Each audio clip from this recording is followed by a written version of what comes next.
Mission Possible. Read the tagline for me. What? Turning a good idea into an amazing ministry. Oh, yes, excellent. All right, let me ask you, what do you expect to get out of this seminar? It's the same response each time. It was like, yes. I guess a better way to reach people our age or people in general. All right, but good ideas for reaching people. All right. It was intriguing and entrepreneurial to me. Oh, really? Good. I hope you could contribute to that in discussion. Yes? Try to be able to create a plan to support an idea that will affect the community. Good. Are you scratching? So oh, sorry, I gotta be nice. Oh, okay. Wonderful. It's okay. Man, everything's different when that's in your face. So in your opinion, guys, what makes a ministry amazing? If you think of an amazing ministry, what kind of things come to mind? Well, It's fun. it's fun, okay? It's well organized. Yeah. Well organized. I feel you. I like structure myself. Yes? The pastor doesn't necessarily have to be out of that ministry. Amen. So maybe like a true pastoral intern. Yes, very good. It can have a life outside the pastor. Doesn't live and die, right? On that. Yes. It's effective. Excellent. Anyone else? It has a clear mission and vision. It has a clear mission and vision. That's my structure person right there. We're gonna get along great. You have people coming back saying that it's impacting their lives. People coming back saying it's impacting their lives. All right. First, let me make this disclaimer. Sometimes I may go fast on the screen. That's because I've been told that all the presentations that you guys went through today will be available on the website. So if you can't write it down and I'm going a little fast, don't worry, you still have access to it later.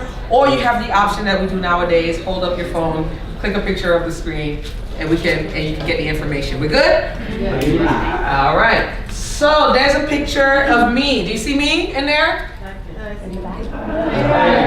Yes, you see my nose over on the corner. And so what I'm going to do is I'm going to give you some ideas as it relates to an amazing ministry or ministries that perform well, and from my life experience.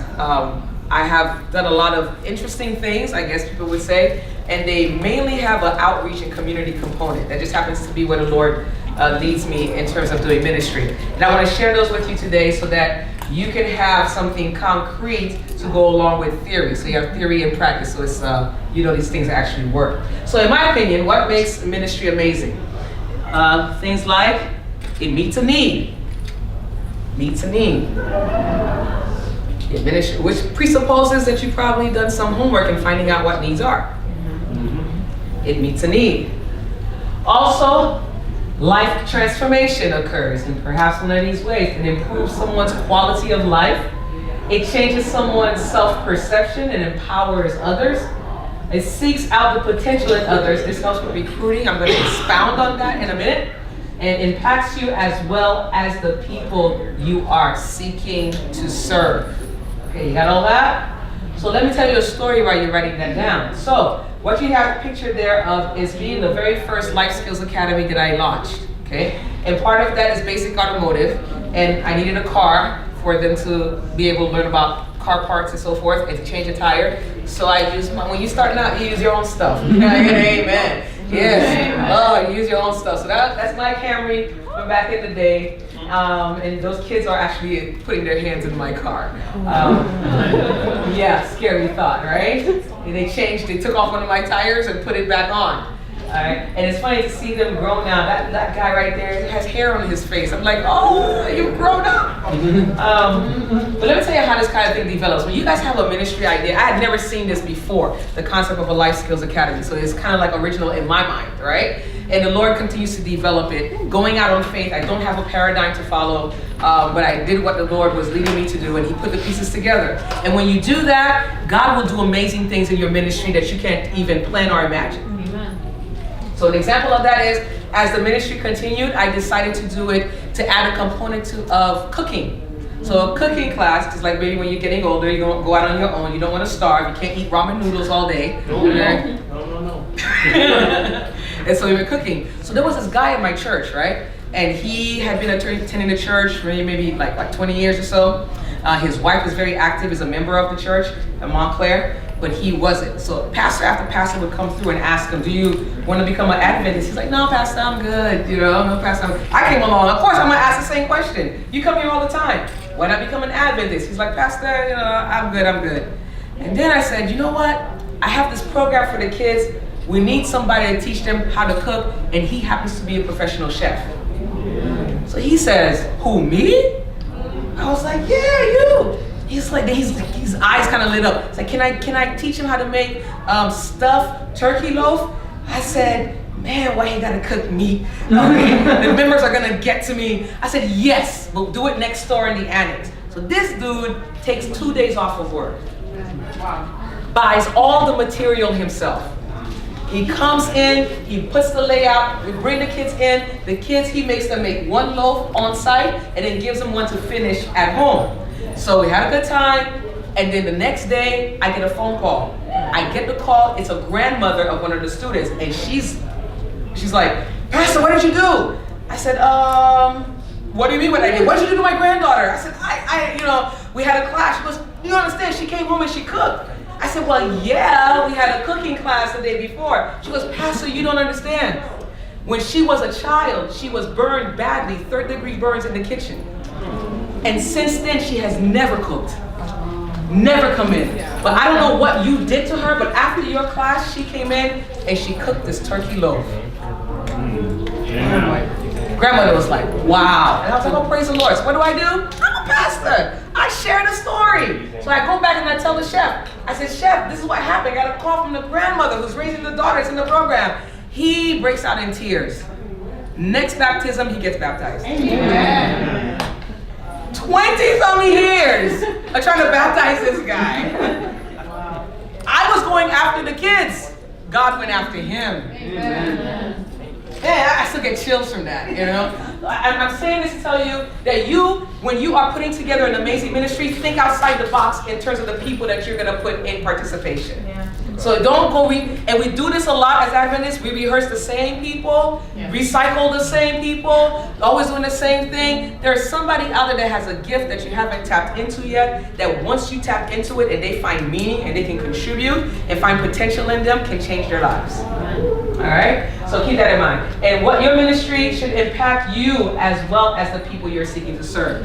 Do you agree? Amen. All right. Community involvement and recognition. I say this because the SB stands for small businesses. One of the things that takes your ministry idea to another level is when you have people that are not Adventists that buy into it. Okay? So what happens is, I think a lot of times you guys are working hard, but it's beneath the radar. Okay? But if you can get your ministry prime time attention, and one of the ways to do that is, in my experience in the churches that I've been involved in, when we do ministry in collaboration with people in the community and companies in the community, the church members are floored. Because they're used to being we're very recluse and keep to ourselves. And they're like, oh, so you have this company and that company. Now, if you approach someone, you want McDonald's to be involved in whatever your ministry is, that's gonna be a little harder to pull off because they're a big franchise. But what I've discovered is, if you approach small businesses in your community, they are actually eager to get involved and make a difference in people's lives. So in the program, when I have the young people doing apartment hunting, I call a realtor. I say, can you treat them like they're your clients and bring them to a house and have them ask questions about the house? And he did just that. And then we put his name on the graduation program, which was publicity for him. All right? There was a woman that teaches Zumba class. I said, we're gonna do physical fitness education with the kids.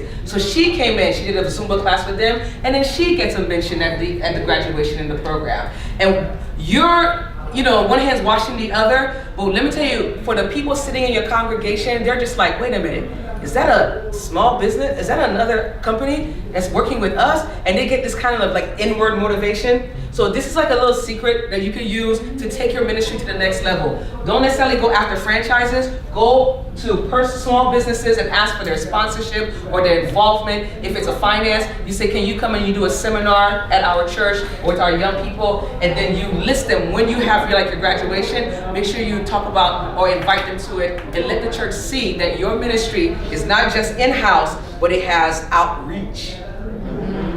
Okay? So, and then recognition. This is an easy one. This will take your ministry to another level as well. And it's not as hard as you think. And this is about getting recognition from the community at large, not your local church. So for example, when I did the graduation, I went to the mayor's office. Know who your mayor is, know who your councilwoman is. All of you, know where your church is, know your mayor, know your council person, right? And I go to the mayor and I said, I have a graduation, could you sign the certificates for them? Amen. So now you get up, if the mayor himself can't be there to be the graduation speaker, you are saying, here's your graduation certificate, it's signed by, yours truly, you're the director, and this is also signed by the mayor of the township or the mayor of the city. Everybody's like, ooh, ah. No, really, that's the reaction, and the kids feel really special about it, right? And sometimes if they can't be there in person, they will sometimes give you a certificate, or you can write a certificate for them to sign, or they will give you a resolution, what's called a resolution. And they crank those things out on a regular basis. If you show that you are doing something for their community, and you perhaps ask, maybe you could do a resolution, it's just their official acknowledgement of your ministry, then you come to the church and say, we also have a resolution from the township, from the city, recognizing our ministry. Do you see how these little things that you can do can take your ministry to another level? And then you get buy-in from the church community, so you get funding for the next year. Let's be practical, right? Yeah. All right. Now this is a ministry that we did. Let me put up these notes next to it. Another ministry idea. Okay. Here, my church at the time was about 200 members. It was about 200 when I just got there. What we did was we rented out Montclair State University and had our first family and youth leadership conference open to the entire community. And our guest speaker was Chaplain Barry Black. That's him with the microphone there. And then our church members. Now it's funny because church members, they love to be associated with these big things now, right? So it's the same people that I use every Sabbath, but now we're on a bigger stage. And that's me in the blue. I'm wearing cobalt. Say amen for cobalt. Amen. Amen. It's cobalt blue. And at this event, we gave away scholarships. Initially, we were giving away 2 scholarships. Let me tell you, again, the concept of using people outside of just your inner circle, right? So when you put up a scholarship, what do you need? You need an application. Great. When they fill an application, they write an essay. Great. But someone has to review that essay. You can now recruit people. They're non-Adventists, but they may be professionals. Look, we have a scholarship competition going on. Would you be one of the judges and read what the story is and grade it? So then now, here's a non-Adventist who's now like, yeah, I could do that. They get involved in the story. So this is what happened. We had 2 scholarships to give. I had funding for 2. One of the people who was doing the judging saw that we had 3 applications that actually came in, but we weren't gonna give anything to the 3rd person. And she's like, you're not giving anything to the 3rd person? I'll give another scholarship so that they will have one too. And that person lived in Oklahoma, right? I'm telling you, you can find creative ways to involve people. It doesn't have to be immediately religious, but reading a young person's story, she got so involved in it, she wanted to be a part of it, and now they're a part of what your ministry event was. So, collaboration. My husband is also a pastor at the time. I had a very small choir, like a praise team, really, amen? But he had like a huge choir. I'm like, babe, I can't do this big event and not have like a mass choir. Can your choir come join me? So his big choir and my praise team became the mass choir. That's right. That's right. Yeah. So you collaborate when you don't have enough resources, collaborate with another church. If you don't have enough resources financially, you can collaborate with other ministries, but collaborate in terms of getting more additional help with actual people. So therefore, our churches are working in collaboration and not in competition. Amen. Amen. Amen. All right. Now this will take your ministry to another level as well. Okay? And I'm serious about this. Create memories and collect testimonials. One of the things that I don't think you get the appreciation you need when you work hard for ministries, because you're flying beneath the radar. Okay? Let me tell you what gets a pastor's attention that will give you prime time on Sabbath morning. Show me that you touch somebody's life or you transform somebody's life. Okay? So you need someone, while you're doing your ministry, it's very easy nowadays to do. Everybody has a phone.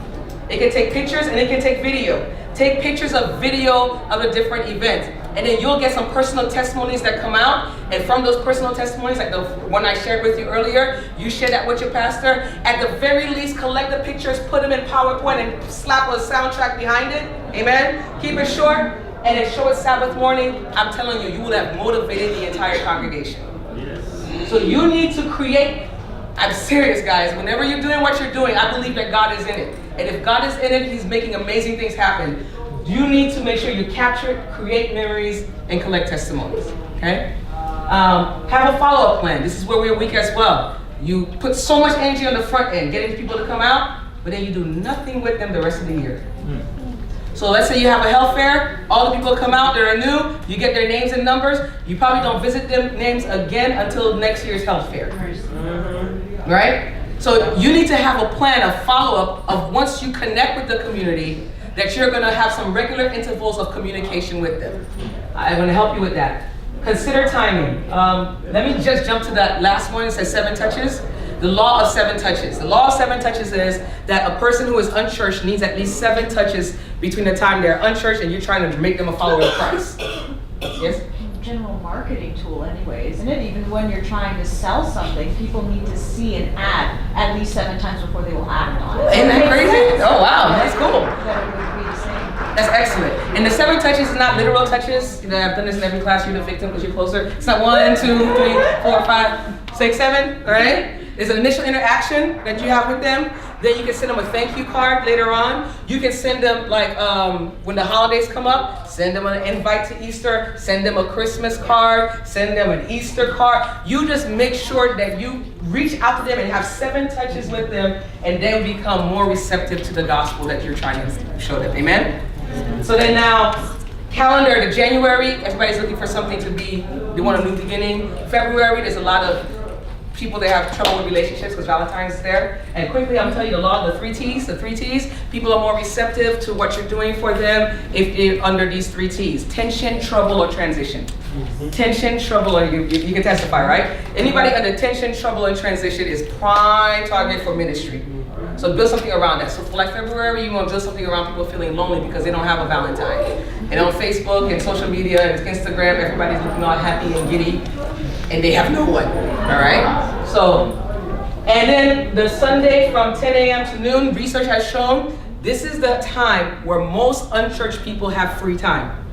So if you're doing a random, I'm see you, let me finish this sentence and then you can ask. If you were conducting a random act of kindness ministry, right? Like giving carnations to mothers in the neighborhood, you want to do it at this ideal time where they're more likely to be home, okay? And the second most ideal time after that is actually Saturday from 10 to noon. Question? I was just asking what the third T was. You said tension, trouble, and what? Transition. Like kids going away to college, Yeah. you know, So going for you're divorce. saying that the free time on Sunday, but does that kind of limit a population of people that you would, Go to because people who church. go to church on Sunday wouldn't they be at church at that time? Unchurched. Oh, she said Unchurched. unchurched. Thank you. Right. I'm sorry. And you guys, I have a philosophy. Okay, see, sometimes I think Adventists were just sheep stealers. Okay? You know, people that have already met Jesus, Yeah. and now you're trying to bring him up a little further. Yeah. When you have a lost world out there to Yeah. reach. Right. Okay, enough said? Yeah. Word to the wise. Okay. This Yes. That makes sense. You miss. Okay. All right, guys. So just give you some ideas, and I'm gonna break you up into groups of some other interesting things that we've done. When I got to the church, this is like their second year. They're doing a community biker blessing. That's me in my robe. Then next to me is my my music ministry leader who started a biker club, a Christian biker club called the Truth Riders. It says, Pastor, it's time for the community biker blessing. I'm like, Jeremy, it's not in the manual. It's nothing that they taught me in seminary. What do you mean? I said, Pastor, it's time for the community. So what we end up doing, when the weather starts to change, is biking season begins. So bikers go to a location where they receive a little word and some prayer to bless them on the riding. So I did that, give them a short word. Look at the turnout. Yeah. I was floored. I mean, look at the turnout. And everything was fine, except one lady got up to make an announcement and says, okay, we're having a heels and stiletto party afterwards. I said, did she really say that? But you know, and I think all my members shot a look at me and they just saw me drop my head. You know, but I didn't rebuke them because listen, if you're doing real community work, you gotta meet people where they are. Okay? And so be ready for that, not trying to rebuke them. I learned you pray with your fist up, and then you do a prayer for the honoring the fallen riders, or the young man who died. They're holding a picture, his mom was there. So this was a powerful, I mean, it gets the community's attention, and so it was a powerful experience for me. I try to connect with the police department, support the police athletically. You see that nice Adventist shirt I'm wearing there? That's like Just Claim It shirt. Amen. And then this was like 2 Decembers ago, where we had community services day. And this is our mayor and some of our community partners. So that's Adventist Community Services. This is our mayor. This is a person from the food bank, Catholic Charities, Table to Table, Salvation Army, Farmers Market, Partners for Health Foundation, and then the famous Miss Wineglass. Everybody say Miss Wineglass. Now, isn't it funny how a church of about 200 people can have so many community partners? They took up almost like 2 pews, all right? And the mayor stayed for the entire service. Now, Miss Wineglass. You guys ever heard of Medea? Some of you are trying to say it like, no, I'm a good Adventist. I don't see movies. Y'all know Medea? Yeah. Okay. Like the big male that's in like a woman's dress, right? All right. So the character Medea is like the person in the neighborhood that everybody goes to. Yeah. She tries to care for people in the neighborhood. Most neighborhoods have a Medea. Miss Wineglass, I found out, was the Medea of the neighborhood, and she lives up the street from the church. So we had frozen chicken that was being donated to us during the week on a Tuesday. I said, how am I going to get this frozen chicken out in the community? I don't have time to make flyers. We went up the street to Miss Wineglass. Miss Wineglass, yes, we got some frozen chicken we need to get rid of. You got what? Yeah. I said, okay. And an hour later, there was a big line outside the church. We got rid of all of them. Why? Because Medea said, the Adventist church got some chicken. And you know you're hungry, go there. So if you actually want to make a imprint in your community, look out for the Medea. We call her the czar of Mission Street, right? And once she's been involved, our church has been like a name, a household name for the community. So you know how they ask that question, if your church disappeared, would people care? Yes. If our church disappeared, people will care. Amen. And because they've told us that, all right? All right, so now I've given you all of this information. It's your turn now. Here are the characteristics of an amazing ministry. I want you guys to break up. What? Pastor, do you have any ministry idea you want to share with them?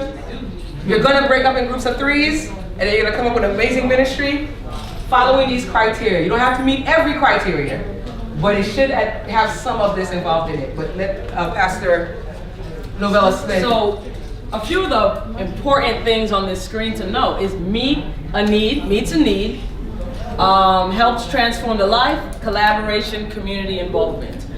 Our Pathfinder and our Adventurer ministries, most of you have that in your church, right? Pathfinders, Adventurers.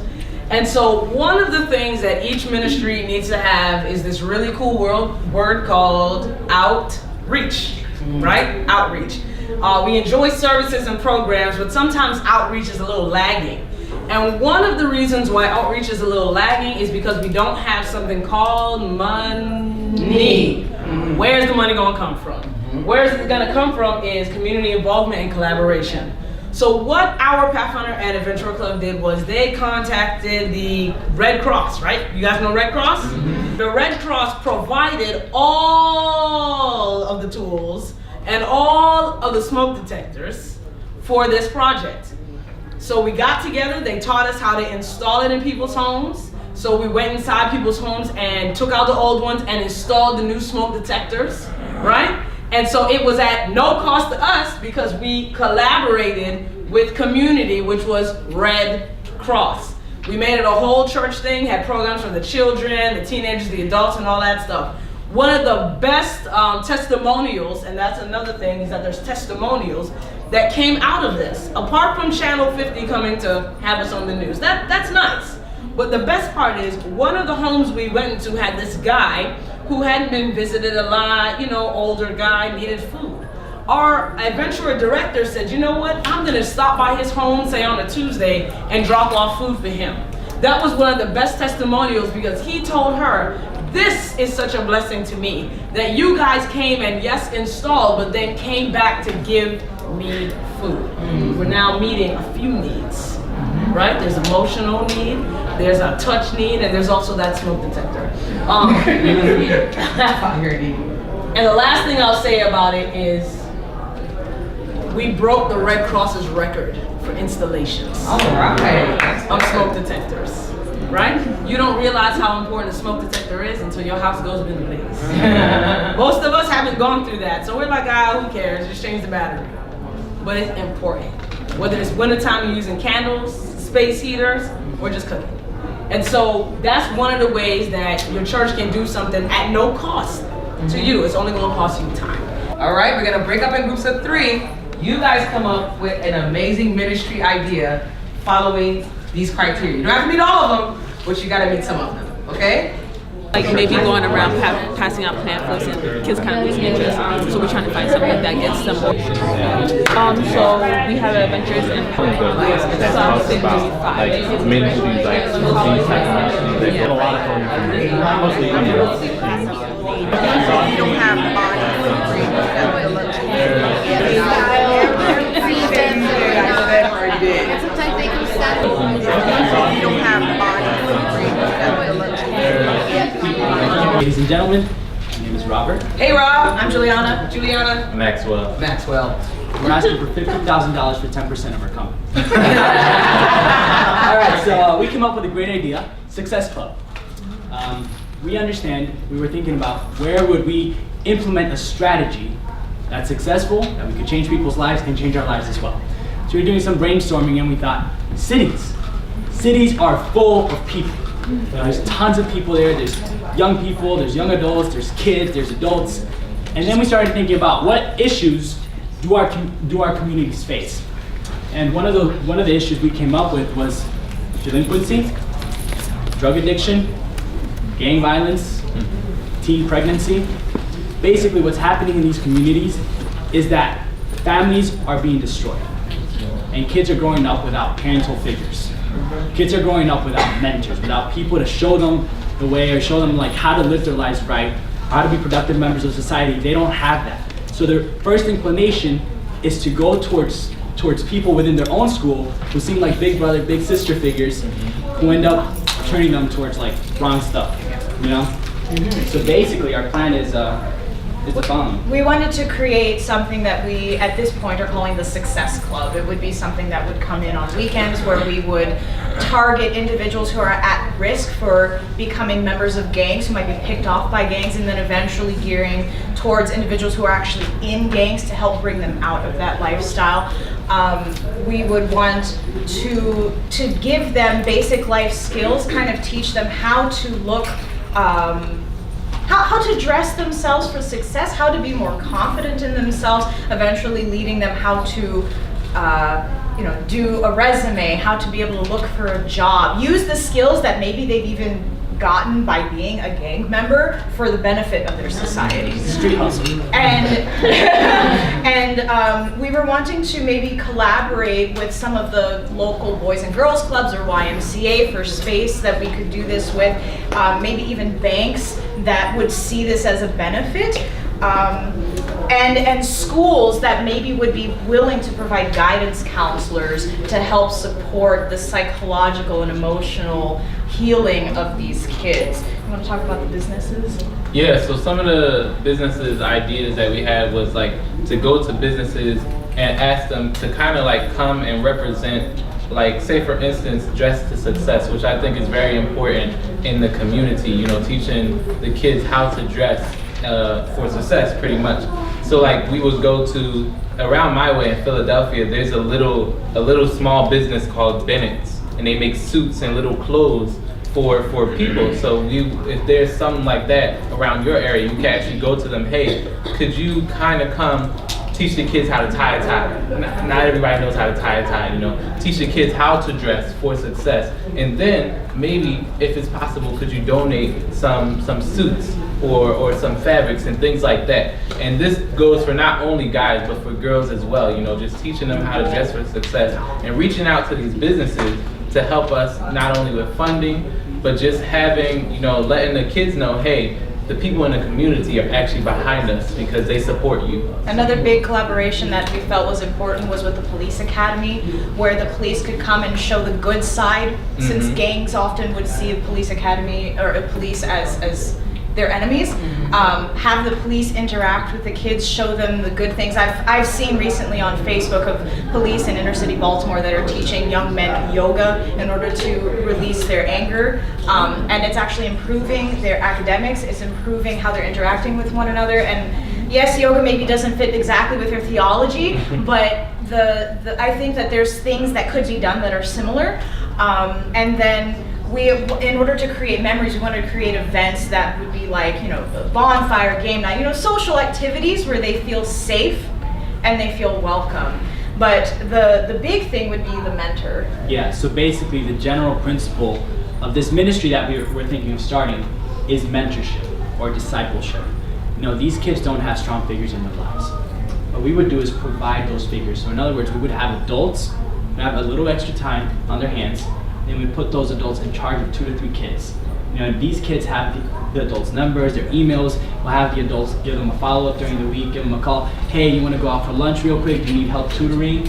Do you want me to explain how to do a math problem? So it would require the church to be actively involved within the community while we're doing the program. And then when the kids start to feel, at first they might feel a little weirded out that an adult is paying so much attention to them when they've never had this before in their lives, but then eventually, true love always wins. So if you love them and you care for them and they see that you actually do care for them, eventually they'll melt like butter. And then we have also throughout the program,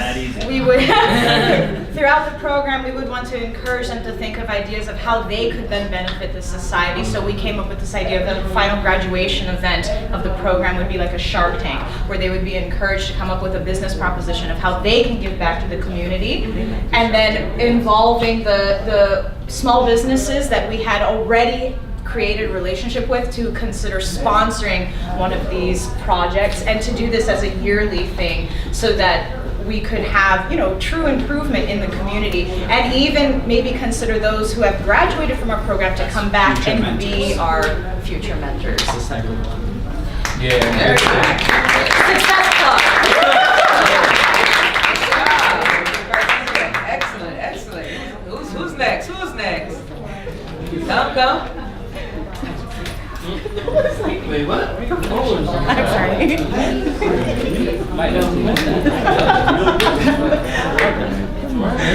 All right, let's give our attention to our brother here. All right. So my name is Andrew. Hey, Andrew. I'm from Arlington, Pennsylvania, and I am part of a conference-run community center called Simplicity Outreach, and we have a program on Wednesdays called Free Day, where we give out clothing, bread, literature, and help the people in the community. And it's great because we get to see all these people come in, interact with them, tell them that God loves them. And but one of the problems we've had is, well, one of the good things, let's start with the good news, is that we've had a lot of women's clothing. We have a local business that donates unused clothing because it's a consignment shop, and so we receive the clothing that they can't sell. So there's an idea for somebody. But one of the downsides is that we don't really have men's clothing because women's clothing is readily available oftentimes, but the men's clothing not so much. So at first I was discussing with the gentleman that there would maybe we could find some way to get more men's clothing, having donation boxes, getting other churches to donate, and maybe that's something in the future when there's more resources and storage, but right now we're limited to those things. So maybe we could get churches and non-Adventist churches, other organizations to donate clothing and do clothing drives.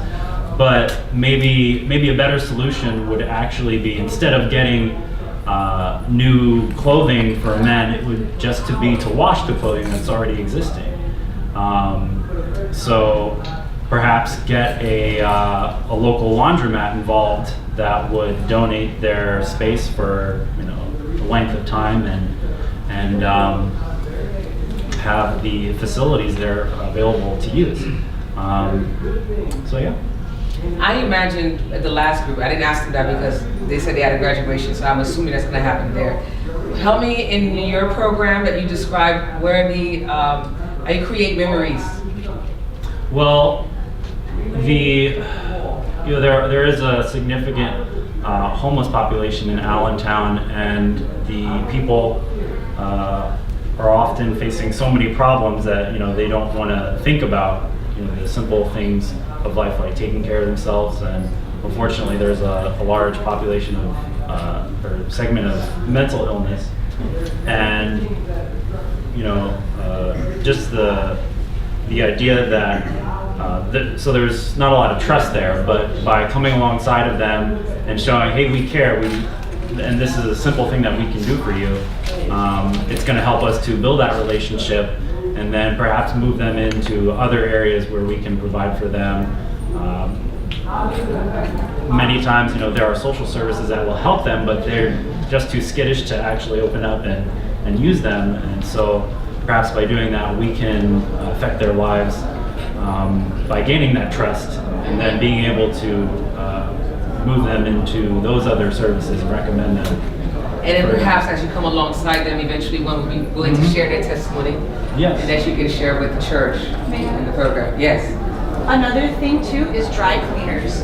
The dry cleaner that I usually go to used to give my mom extra clothes that was forgotten, because after 2 or so weeks, people are usually not coming back. And sometimes people, there's lots of things that you might be able to take to then use for your ministry. So get in touch with the different local dry cleaners as well. I'm going shopping. Right. I mean, if they're dry cleaning, it's quality clothes. Andrew, right? Yes. Let's give Andrew a round of applause.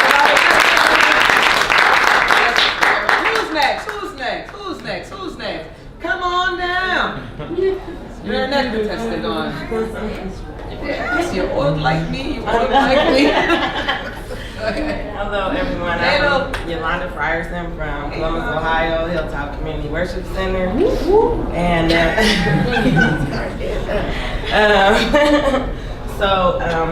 we do a lot in our community already.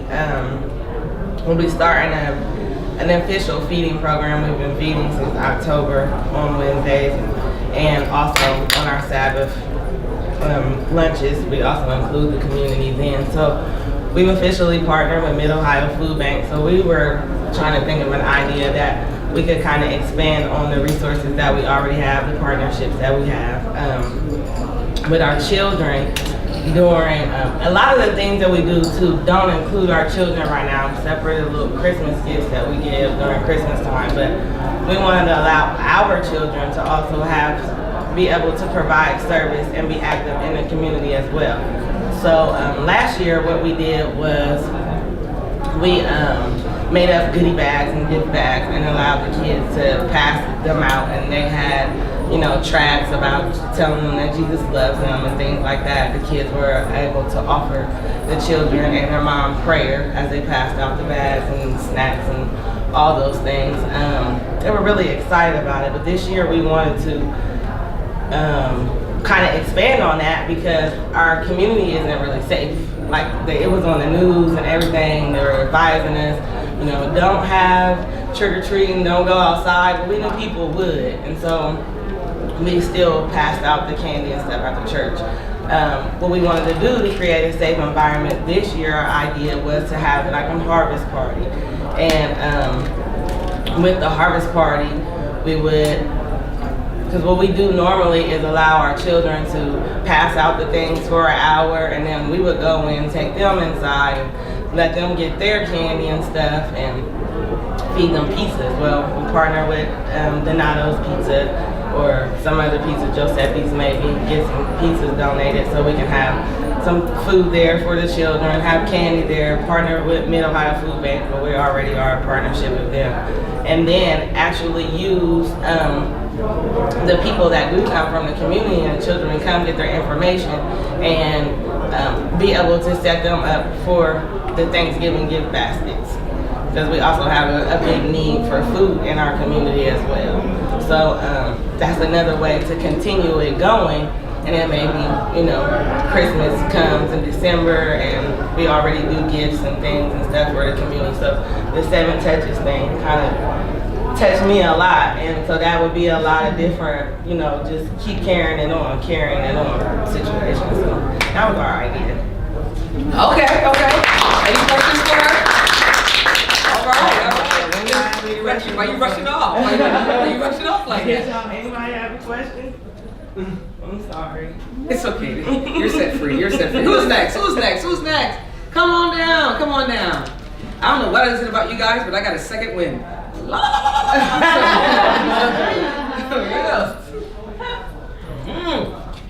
Okay, hello, my name is Ashley. Hey, Ashley. I'm from Baltimore, Maryland, and I go to Liberty Seventh-day Adventist Church. And so the idea that we came up with was college prep. So I know, especially for me, college is very important in my family. My father always told me, I want you guys to have 4 years of college. However, he did not tell us how to get there. So they didn't go, my parents didn't go to college, so they didn't really know. But I was a very, I was a go-getter, and I just went out there and figured it out on my own. So we wanted to create a program for the community to help students who may not have that mentality of go do it for yourself and help them to successfully apply to college. So we were thinking that we would know that most high schools have college fairs, so maybe go to a college fair and set up there and offer free college prep for the neighborhood communities. And from there, we would bring the students in maybe once a week and help them with tutoring for the SAT, give them resources from school counselors, use the library, just to help them put their essays together and to get all their transcripts and everything that they need for college. From there, we would have a graduation / commitment signing thing that you do for athletes when they sign to a college. Have something like that for them to do, saying that they committed, and post their pictures on Instagram or Facebook page. And then probably if they have really good essays, use them for more for future students to use as templates for their essays. And then, so for the follow-up, we would probably send them care packages in the first year, and then letters of encouragement to help them get through the first year of college. That's awesome. That's cool. Hey, got any questions for her? Any suggestions? I want a care package for Dr. Graduation. Man, those boxes, you don't know. Late at night, cap is closed. I could eat that ramen noodle. And I'm gonna have that cereal too. And that got boxed milk. I didn't care. I drank the boxed milk. Awesome, awesome idea. Thank you. No one really follows up to ask them later on. I think that was an excellent touch to your program.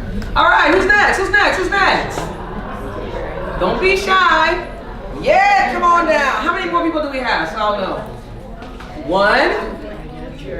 You two hiding? Yeah. 2, 3. All right, good. 3. So 1, 2. Okay, go ahead. Hi, my name is Becca. And you guys can come up with people so you don't have to feel I know, alone. they were like, no. Hi, Becca. Hi. I represent the team in the back there. I'm from Arlington, Pennsylvania. I'm also associated with Simplicity with Andrew. But we came up with an idea that a church could do, and since it needs to meet a need, our church lives in a very dirty, trashy neighborhood. So we're gonna do a trash pickup. Amen. And we're gonna do it regularly, every week or bi-weekly or monthly. And we're gonna collaborate with organizations to provide snacks and water, trash bags or other implements that we would need. And we are going to invite the community to come and help us. And maybe if they don't come the first time, they'll see us out in the community and we'll meet them and they'll ask us questions, and then we'll just get to know our neighbors. And maybe we'll give them flyers before the next trash pickup, and we'll say, hey, do you want to come and make the neighborhood clean?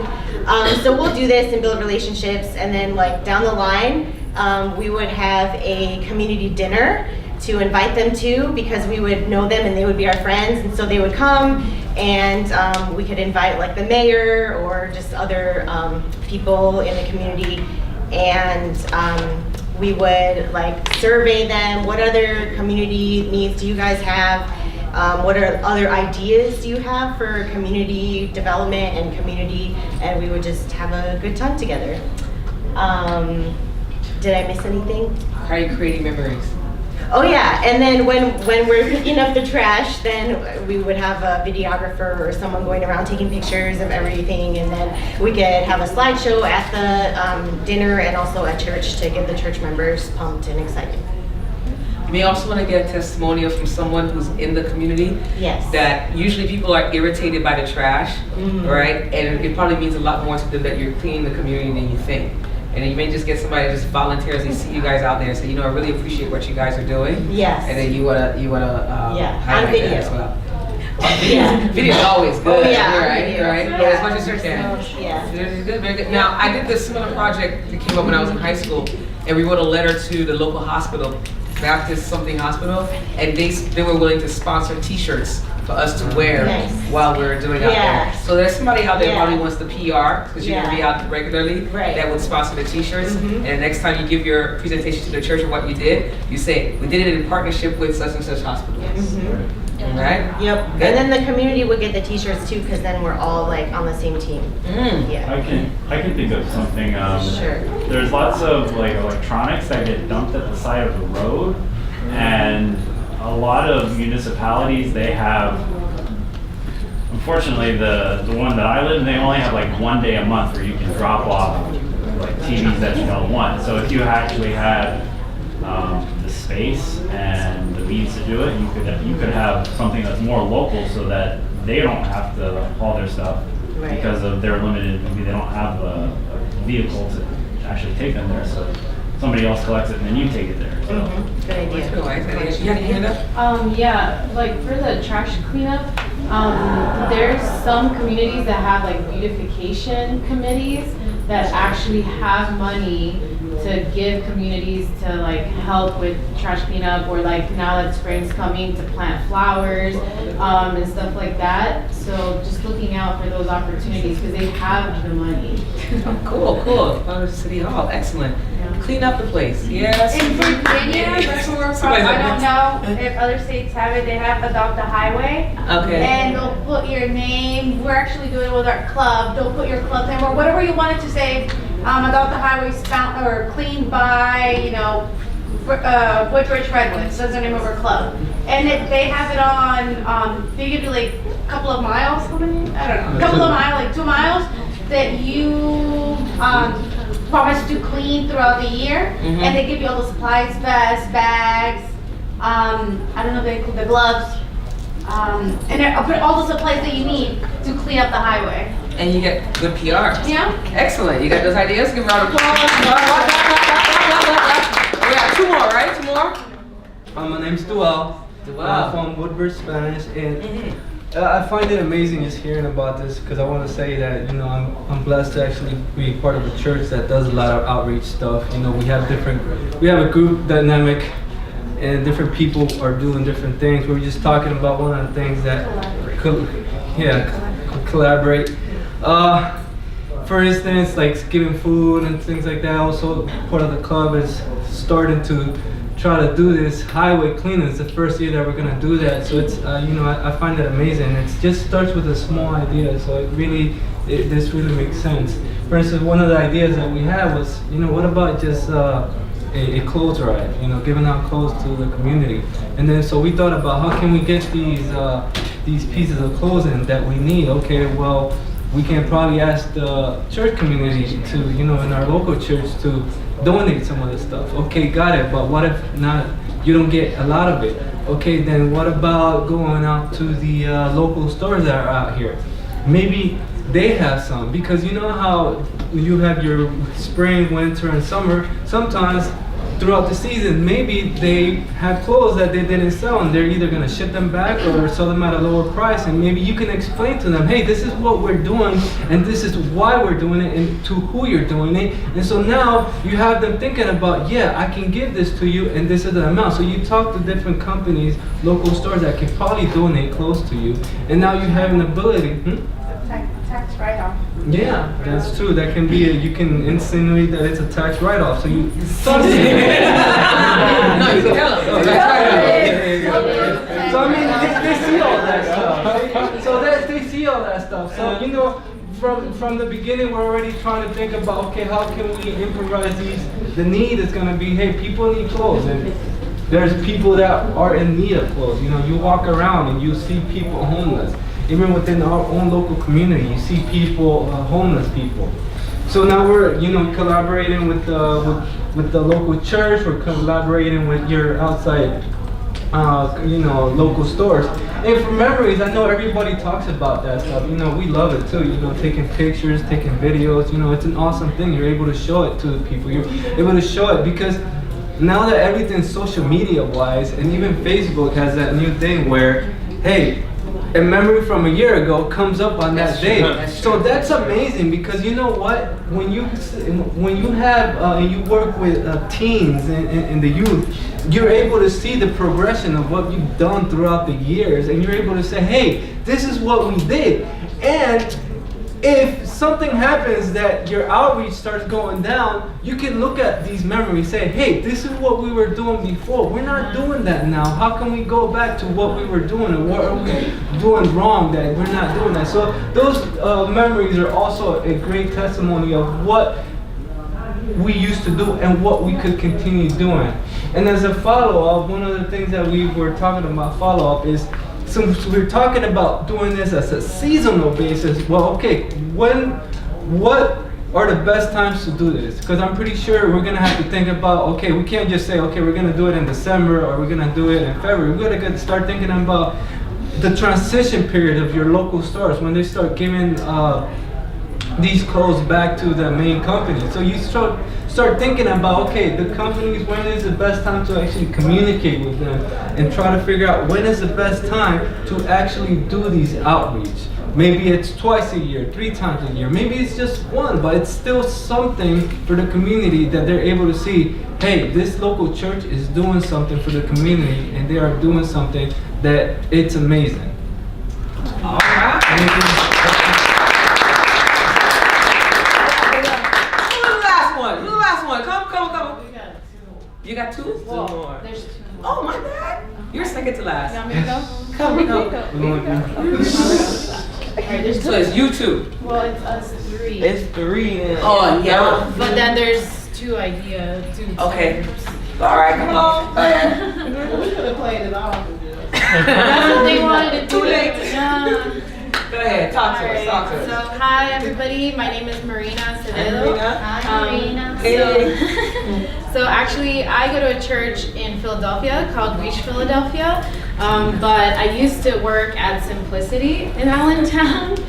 And so based on some of the experiences I've had there, we were talking with my friends here that I just made, and you guys go to a church in Pittsburgh, correct? Okay, and so one of their needs that they wanted to meet was, again, this whole thing with food, right? And so one of the life transforming things that we were also trying to do is, you know, really have all the members collaborate. And so the bread giveaway that we do at Simplicity, one iteration that we've done is to go door to door to give the bread out, or even vegetables. And that really opens people up at the doors when you're going door to door. And it also helps people that may be intimidated going door to door because they think like, oh, I have to give out a glow tracker, oh, I have to give out a book or something like that. But a piece of, you know, a loaf of bread is something that people can relate more with, and it just really opens people up. Collaborations, you know, the different I guess ages of people can go together because you're not really limited by, you know, knowledge of the scriptures or what have you. And really when you go to a door, you can really hit a whole family while you're there. So it's good to take, you know, the kids and the older folks and everyone at the same time. Let's see, community involvement. So the bread that we actually get at Simplicity is from Panera. So if you contact them, they actually give boxes and boxes of bread out multiple times during the week. Actually, at some point we had too much bread, which is usually the case, which is a good problem to have sometimes, because even some people get like the older, staler bread and do like bread pudding for potlucks and stuff. So, so yeah, the The possibilities are endless with that. Stale bread, okay. Don't tell them you got that from my sibling. Get fresh bread. Fresh bread. I mean, you know, bread is bread. Most of the time. Anyway, so creating memories and collecting testimonies. When you're going to these doors, it really is about building relationships. So, you know, taking pictures of the kids, giving the bread out, maybe making new friends in the community is really, really helpful. Collecting the testimonies, I think that's the biggest important part when it comes to follow-up. You know, going back to these houses, not just because you gave them the bread, but one thing that we had was sheets with, you know, just the numbers, the address of the houses. And so you write down, after your conversation with the family, like what other needs did they express that they needed, so that you can then go back to your church and figure out new ideas or different things that you can do to collaborate again with different organizations and follow up with them, because then they know that what they shared was actually heard. So that's really, really important. And okay, I guess that's the kind of follow-up plan. So going back to your church and doing that again. I think he likes it. Very good, excellent. You went through all your points, nice. Who we got? All right. It's my structured people. Yes. Go, baby.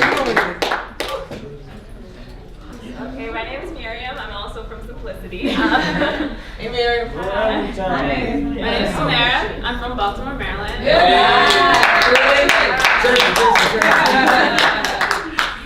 I go to Liberty SDA, and our idea had to do with our Pathfinder Club. So our Pathfinder Club at Liberty SDA is a very big Pathfinder Club, but it's not really outgoing when it comes to outreach, so we don't really do much of this.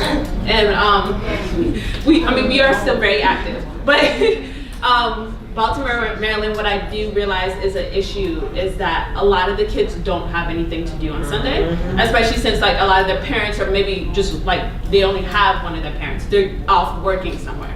So you have all these kids who are like running around the streets, they're on bikes, you know, they're just doing a lot of things there, like he said, and the gang violence, that's like very prominent when you go to West Baltimore and East Baltimore. It's a very big issue. So I think as Pathfinders, I think it would be not just good for them, but also for like people who are in the Pathfinder Club to just engage with these kids, to teach them the skills that they learn. The honors that we do are like cooking honors, mechanic honors, just easy, fun things like basketball honors, or things that you can use to connect to the community with. You want to say something? I just think everything she said was so wonderful. That was easy. The community involvement we had talked about was seeing if local businesses could donate or help with any of these programs, and so be growing the Pathfinder Club, and maybe looking if like there's other facilities in the community that are bigger than her church that could fit a bigger club in it. To look if there's other youth programs maybe that are already being run where they could kind of go and do a presentation to show what the Pathfinders do to get people that would want to join and kind of advertise it. And obviously memories would be collected throughout videos, and follow-up's kind of natural if they join Pathfinders. Well, that's a good plan. Put your hands together, everybody. Am I missing you? You're the last one. Bring up the rear. Hey, move quickly. This is like, I'm gonna enjoy being the boss for like the next 10 minutes. Move quickly. Come on. Teamwork.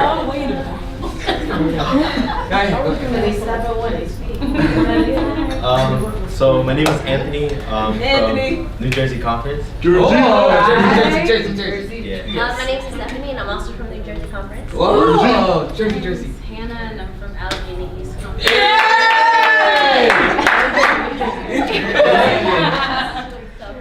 So our ministry, well, we came up with the name. It's Preach Rec. Preach Rec. Preach Rec. So teenagers nowadays eat junk food.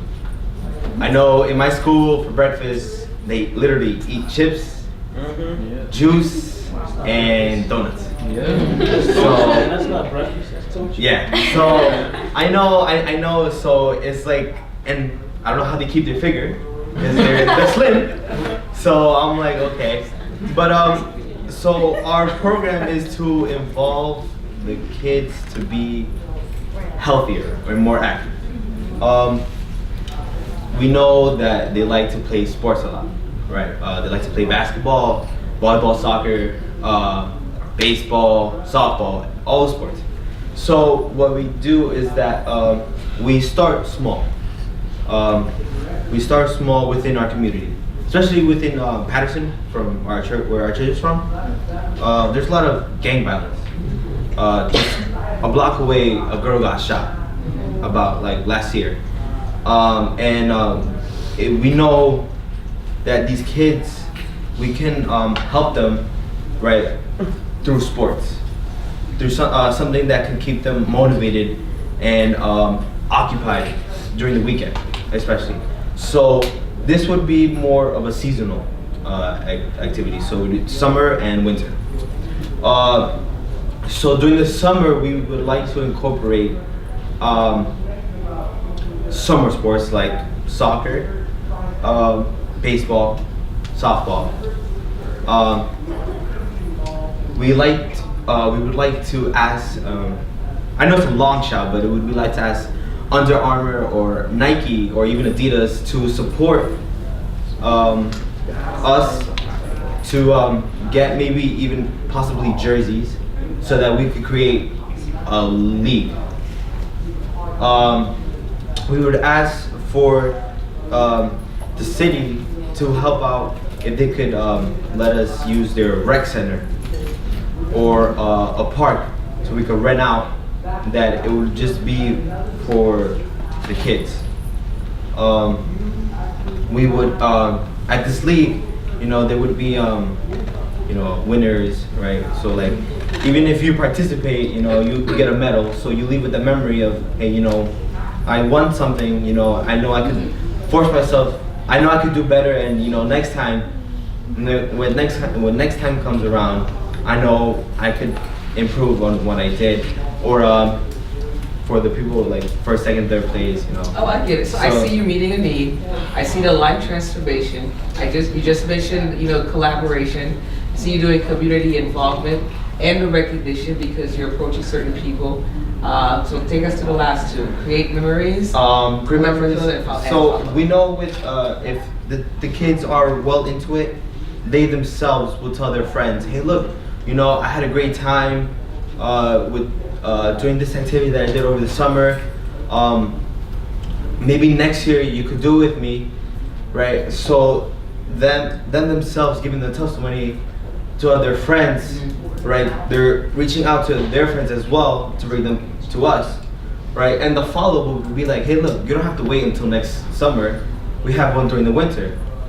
You could bring your friends there, like, oh, hey, look, instead of being next summer, it's this winter. You want to join? Like, yeah, you know, sure, why not? You know, you made it seem so interested that I'm attracted to those things. So, you know, why not? Okay, that's because you have it. It's seasonal. You have one, and you have to follow up with another season. Okay, good. And then build a relationship with the church. You're Like building up something else attention. that not that he forgot that we can also include in this like recreational events is like a lot of people don't understand like what is Seventh-day Adventist. They don't know what it is. So like sometimes, at least in the sports events that we have in our conference, we always start with a prayer every time we start the games. We encourage teamwork. We encourage no like use of bad language. So like sometimes, and also we also have our, like he said, we have it on weekends. So sometimes they ask, oh, so is it like in the afternoon on Saturday? Like on Saturdays, not Saturday. And they don't understand that we don't do things on Sabbath. So like, well, we don't do that on Sabbath. So like they'll ask, oh, but why? So that's a form of like that we can also testify to them and say how, as to why we don't do a Sabbath, because Sabbath is God's day of rest. So it's a witnessing opportunity. Good. Anything else? Okay, guys. You good? Did you have something to say? I'm good. I think it's time to get Write down your list to get it out. Don't worry, I'm going to hit you up outside. All right, everyone, let's give a round of applause for everybody that put together. Always bringing up the reader, but she did it, Then I go like. lightning fast or something. Remember I said you're gonna get all this. I'm gonna transition not just from being a presenter now, from telling you my pastor hat on, because sometimes you guys have wonderful ideas and the reason that they die is because of your approach. Okay? And your shirt. So I'm gonna do a little pastor talk to you right now. Okay? It's gonna be boring, but hey, but it's okay. All right, let me rush through here. 3 T's, testimonials that I've had from my church. This whole slide is about who am I? It's really about credibility. You have to present yourself as a credible person if you're coming to the pastor and the board to pull an idea off. If you have shown no interest in church life, right? You don't do anything, you're absent all the time, and then now you have a great idea and you're expecting everybody now to rally around you. You have to consider that you have to establish credibility first to get buy-in from your pastor, who has to now go to the board and push for you. Okay? So this whole slide is really about, guard your reputation, start reflecting the character of Christ, and listen, and it will open doors for you. So credibility is important. Okay. These are basic things. Identifying a need, establishing goals for ministry.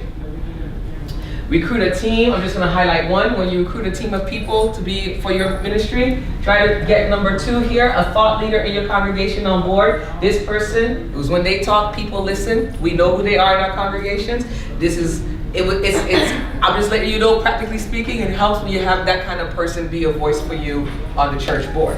I'm just being real, right? Not your pastor loves you though. It's just to convince the other board members. Church talk. All right. Here's one. Again, boring but important. Sometimes your ideas die because you've thought of the idea and you need money, and it's after the church has voted its budget for the year. All right. Yeah. So what happens is you need to have your ideas together and how much it's going to cost before the church votes the annual budget and calendar. Because now that you have the idea in the middle of it, all the funds that we are projecting coming in is accounted for by different ministries. Yes? Or you could take that time if it's in the middle of the year to prepare to present for the next year. It allows you time to get everything in order. Yes, get everything in order, do your research now. The other option that you have that I mentioned up here is, oftentimes there are certain ministries in your church, not in your church, in some churches, where they have a ministry on the books, but they don't do anything. Okay? And they have an approved budget that they're not doing anything with. Align yourself with that ministry and say, here's an idea. So now when you come to me as a pastor and it comes to the board, I don't have to start making a discussion about where the money's coming from. Because say they're working with family life, and family life has this much in the budget, and this goes under family life, and they're willing to fund it that way. Make sense? All right. Other thing I want you to pay attention to is get board approval before you start announcing your ministry event. Please. Okay? Just do that favor for the pastor. Other thing is, sometimes, you need to know that sometimes things take time. So that if you want to do something off campus like we did for the Barry Black thing, we went to Montclair State University. Montclair State requires a certificate of insurance with a particular amount of liability associated with it. All right, so they wanted like $1 million and add them as additionally insured. This is all like boring talk that we have to live through, right? So I need to take that information now, contact the appropriate person in the conference office to produce the certificate of liability to now present to them. So you can't bring your ideas to the pastor the night before. You know what I'm saying? Because what happens is, that often happens, you bring it to the pastor at the last minute, there's like no time for him to communicate with the conference or communicate with the conference, and then you walk away saying, oh, the church never supported me. Yeah. And it really has nothing to do with the church supporting you. You just gotta learn how to put your stuff in order, okay? And there is such a thing as liability. People do get hurt. Your idea, so sometimes you may have a hold harmless agreement. So the information that is like a sample of one that I had the attorney of the union put together. This is what we use in doing the Life Skills Academy. Again, you'll get this information so that parents would sign to hold harmless those for anything that happens or injury. Even it says, look, in the event of injury or accidental death occurring during, I was like, man, that's rough language, but the attorneys are like, exactly, that's exactly what the attorney said. You have to, right? You cover yourself, and even it won't, because not just physically being hurt, but I'm sharing information with you, like the cooking or finance, and it kind of covers us with the information that we're sharing. It's listed in there. So in other words, I don't want nobody walking away saying, you taught me how to do a budget, I did it, and my house blew up. It's your fault, you know, just for like a while. Okay, but in here is the language that covers you even with the information that you're sharing. So please keep that in mind. I said this is nuts and bolts stuff, but it's critical so that your ideas are not dead on arrival. All right, ministry longevity, try not to do things without doing a break. The stress and release principle. If you ask somebody to be part of your ministry and you're doing something every month, versus we're gonna do it for a couple of months, take a break, and then do a couple of months, you'll have more success recruiting help if you do it a couple of months, take a break, and then come back a couple of months. Make sense? All right, stress and release, celebrate together, pray together, build team unity. Last verse says, and let us not be weary in well-doing, for in due season we shall reap if we what? Faint not. Faint not. That's Bible stuff, y'all. That's Bible. That's Bible. Different stages. My nuts and bolts person over here, just so you know, this is a nice chart that you can fill in when you're actually trying to build a ministry from scratch up. You fill in these boxes of what your resources are, your activities are, your output, your outcomes, and the impact that you plan on having. So that's gonna be when you get it from the website. Fill that in. If you know how to run a VBS, you actually have skills to run a lot. It takes a lot to run VBS. Yes. And so what happens is I put this checklist up here. It breaks things down as to 4 months before it starts, 3 months before it starts, 1 month, where you're supposed to be, right? And even has an after VBS thing. These same principles apply to most of the complicated programs that you want to put together. So I put the checklist up there for you. All right? These are some websites that have forms and templates. Everybody write down this one I want you to pay attention to, The Conspiracy of Kindness by Steve. Exactly. Conspiracy of Kindness. By Steve, right? Now, if you get this book, it's hard for you to run out of ideas that you can do as a ministry. And it breaks them down into how to do them. Gives you advice as to, listen, if you want to do an act of kindness, try not to make it more than 2 hours because you don't want to belabor the point, you don't want to wear out people. Make sure you have a debriefing session afterwards. This is an excellent resource I want you to have.